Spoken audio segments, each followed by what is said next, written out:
তারা নিরাপদ ক্যাম্পাসে আসছেন। আমাদের কমিটমেন্ট এটাই যে হল দখল করতে হলে আমাদের রক্তের উপর দিয়ে যেতে হবে, গণরঙ্গেশন করতে হলে আমাদের রক্তের উপর দিয়ে যাওয়া লাগবে।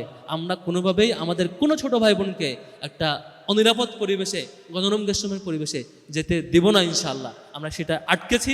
কয়েকদিন আগে লেদারিং ইনস্টিটিউটে, আইলেটে আমাদের বিশ্ববিদ্যালয়ের শিক্ষার্থীদেরকে ম্যানার শিক্ষানোর নামে গেস্ট রুম শুরু করার চেষ্টা করা হয়েছিল, আমরা থামিয়ে দিয়েছি। এই অপচেষ্টা আমরা রুখে দেব ইনশাআল্লাহ। শুধুমাত্র আপনাদের এটুকু সহযোগিতা চাই, যে কোনো অন্যায়ের বিপরীতে সত্য প্রকাশে আপনারা শিক্ষার্থী হিসাবে সাহসী ভূমিকা রাখবেন, আমরা ভাই হিসাবে সাথে থাকবো। আপনারা যে ক্যাম্পাসে আসছেন, এই ক্যাম্পাসে দেখবেন কিছু সময় পার হবার পরে দুইটা চিত্র দেখবেন খুব ভালোভাবেই। একটা চিত্র হচ্ছে একই সময়ে দেখবেন কোনো কোনো শিক্ষার্থী, আপনার ভাই, আপনার বন্ধু, সে লাইব্রেরিতে পড়ছে, অথবা সে দেখবেন মসজিদে গিয়ে নামাজ পড়ছে, মন্দিরে গিয়ে তার ধর্মীয় প্র্যাকটিস যে পুজো বা আদার্স সেগুলো জারি রাখছে।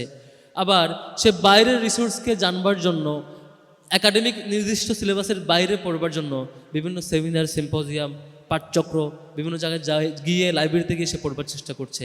অথবা দেখে থাকবেন সে সময়টাতে আপনার কোনো বন্ধু কিংবা বান্ধবী সে আড্ডায় মেতে উঠছে, সে মদের আসর কিংবা গাজার আসরে সময় কাটাচ্ছে, হলের ছাদে বসে কিংবা কোনো একটা কর্নারে গিয়ে বন্ধুদের সাথে বিড়ির টান দিয়ে কিংবা গাজার টান দিয়ে সুখে সময় পার করবার চেষ্টা করছে।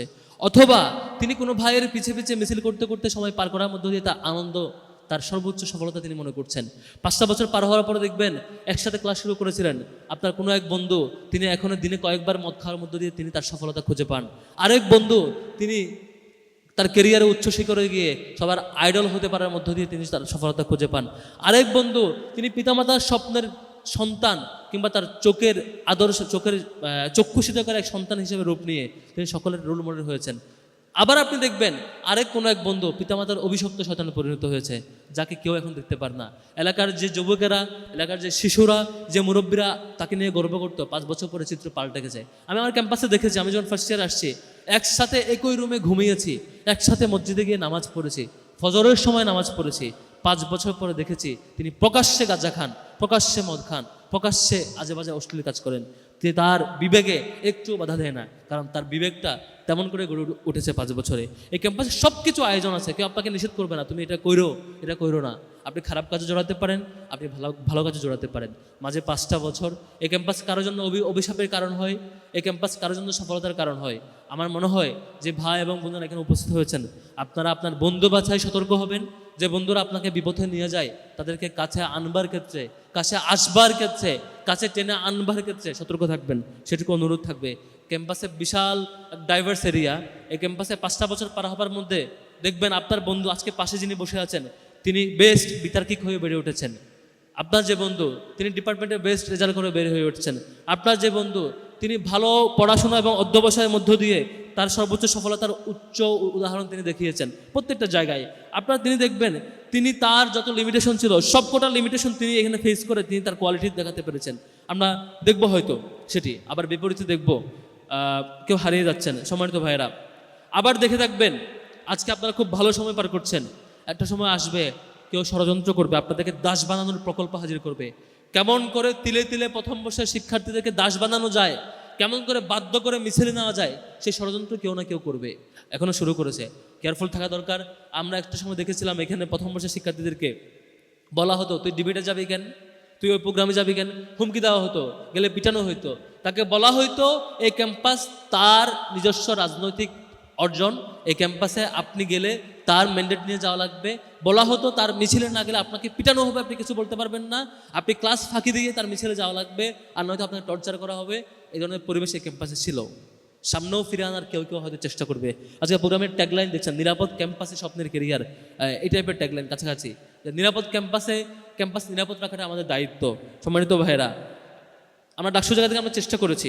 ছাত্র শিবির যখন ল্যান্ডস্লাইড ভিক্টোরি পেয়েছে, এই বিরাট সফলতার পরে, এই বিজয়ের পরে ছাত্র শিবির চেষ্টা করেছে যে প্রচণ্ড দ্বিমতকারী শিক্ষার্থী যাতে আমার সামনে এসে আমার সাথে দ্বিমত করতে পারেন। আমরা মনে করেছি, আমরা বলেছি বারবার যে আমরা তখন সফল হব যখন আমাদের দ্বিমত করা শিক্ষার্থীও আমার পাশে এসে চোখে চোখ রেখে আঙ্গুল তুলে বলতে পারবে ভাই আপনার এই ভুল ছিল, আমার সাথে দ্বিমতটা তিনি প্রকাশ্য করতে পারবেন এবং আমি শুধরাতে নিতে পারবো। আমি তখন সফল লিডার হতে পারবো যখন আপনার সুন্দর ক্রিটিক, গঠনমূলক সমালোচনা, আমি রিয়্যাক্ট না করে, বিপরীত রিয়্যাক্ট না করে, বরং আমি শুধরে যাওয়ার উপকরণ হিসেবে গ্রহণ করব, তখন আমি সফল হব। আমরা চেষ্টা করেছি গত এই লম্বা 5-7 মাস যেটা পার হয়েছে। গত নবীনবরণ আর এই নবীনবরণের পার্থক্য হচ্ছে, গত নবীনবরণ আমি বিশ্ববিদ্যালয়ের সভাপতি হিসেবে ছিলাম, প্রোগ্রাম পরিচালনা করেছি। আজকে ডাকসু নির্বাচিত জিএস হিসেবে আসছি। আজকে বলতে পারি যে বাজেটের বাইরে এসেও আমাদের শিক্ষার্থী বোনদের জন্য আমরা চেষ্টা করেছি একটি ফিমেল জিমনেশিয়াম আলাদা করা, যেখানে আমাদের বোনেরা গিয়ে প্র্যাকটিস করবে।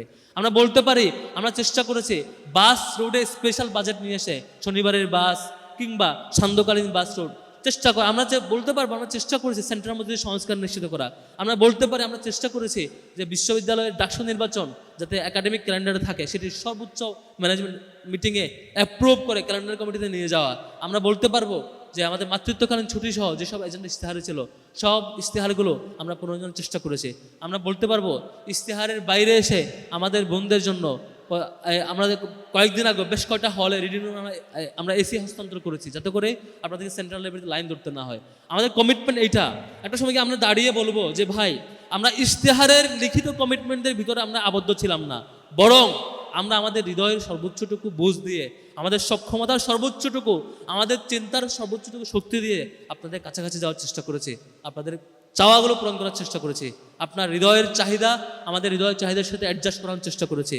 আপনার হৃদয়ের প্রত্যাশা, আপনার অনুভূতি, আপনার ক্রাইসিসের সাথে আমাদের পরিকল্পনার সাথে অ্যাডজাস্ট করার চেষ্টা করেছি, যাতে করে প্রত্যেকটা শিক্ষার্থী, প্রত্যেকটা ভাই এবং বোন আমাদের সাথে কানেক্ট ফিল করে।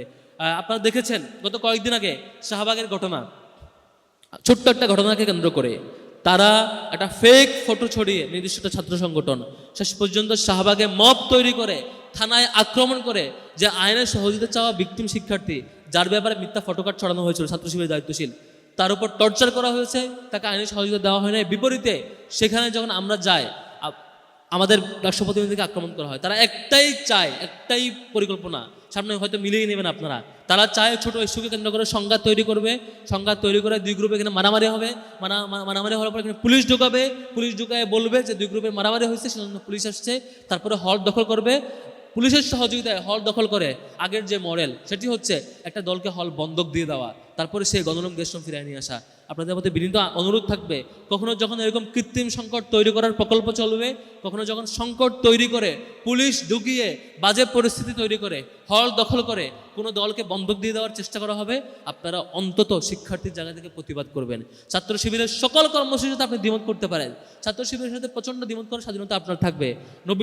আজকের নবীনবরণ তখনই সফল হবে যখন আমাদের ভাই বোনেরা যারা অংশগ্রহণ করেছেন তারা ছাত্র শিবিরের ভুলগুলো ধরিয়ে দিবেন, সাহসের সাথে দ্বিমত করবেন, এবং তখন সফল হবে যখন আপনারা এখান থেকে যাবার পরে স্বাধীন শিক্ষার্থী হিসেবে যেমন করে ছাত্র শিবিরের ভুল ধরবেন, তেমন করে অন্য কোনো ছাত্র সংগঠন এখানে ক্যাম্পাস দখল করতে চাইলে তার প্রতিবাদ করবেন। এটুকু আমরা আশা করতেই পারি, আমরা আশা করবো ইনশাল্লাহ। আপনারা আজকে যারা এক্সপার্ট আসছেন শিক্ষকগণ, তাদের আলোচনা শুনবেন, আপনারা স্বপ্নের কেরিয়ার নিরাপদ ক্যাম্পাসে নিশ্চিত করতে চাইবেন ইনশাল্লাহ।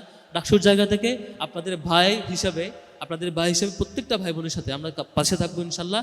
ডাকসুর সফলতা একটাই, সেটি হচ্ছে বাংলাদেশের ইতিহাসে এই প্রথম কোনো নির্বাচনের পরে কোনো রাজনৈতিক দল হল দখল করে নাই। ডাকসুর সফলতা হচ্ছে এই প্রথম যে ডাকসুর ল্যান্ডস্লাইড ভিক্টোরির পরে কেউ কোনো হল দখল করতে যায় নাই। ডাকসুর সফলতা হচ্ছে এই প্রথম যে ডাকসুর এই বিজয়ের পরে হলে গিয়ে আমরা বলি নাই আমাদের পিছনে মিছিল করতে হবে। ডাকসুর সফলতা হচ্ছে এই প্রথম যে একটা দল তার 2/3 ভোট পেয়ে, 2/3 অধিক ভোট পেয়ে সংসদে যাবার পরে যখন তারা ক্ষমতা আরোহণ করে, তখন কোনো ক্যাম্পাস এখন পর্যন্ত দখল করার সাহস করতে পারে নাই। বাংলাদেশের ইতিহাসে এই প্রথম ঘটনা। এটাই আমাদের সার্থকতা। আপনারা নিরাপদ ক্যাম্পাসে আসছেন, আমাদের কমিটমেন্ট এটাই যে হল দখল করতে হলে আমাদের রক্তের উপর দিয়ে যেতে হবে, গণরুম গেস্টরুম করতে হলে আমাদের রক্তের উপর দিয়ে যাওয়া লাগবে। আমরা কোনোভাবেই আমাদের কোনো ছোট ভাই বোনকে একটা অনিরাপদ পরিবেশে, গণরুম গেস্টরুমের পরিবেশে যেতে দেব না ইনশাআল্লাহ। আমরা সেটা আটকেছি। কয়েকদিন আগে লেদারিং ইনস্টিটিউটে, আইলেটে আমাদের বিশ্ববিদ্যালয়ের শিক্ষার্থীদেরকে ম্যানার শেখানোর নামে গেস্টরুম শুরু করার চেষ্টা করা হয়েছিল, আমরা থামিয়ে দিয়েছি। এই অপচেষ্টা আমরা রুখে দেব ইনশাআল্লাহ। শুধুমাত্র আপনাদের এটুকু সহযোগিতা চাই, যে কোনো অন্যায়ের বিপরীতে সত্য প্রকাশে আপনারা শিক্ষার্থী হিসাবে সাহসী ভূমিকা রাখবেন, আমরা ভাই হিসাবে সাথে থাকবো। আজকের আয়োজন সফল হোক। ছাত্র শিবিরের এই যাত্রায় আপনারা সমালোচনা করে হলেও অন্তত পাশে থাকবেন, সে আশা রাখতে চাই। আসসালামু আলাইকুম রহমতুল্লাহ।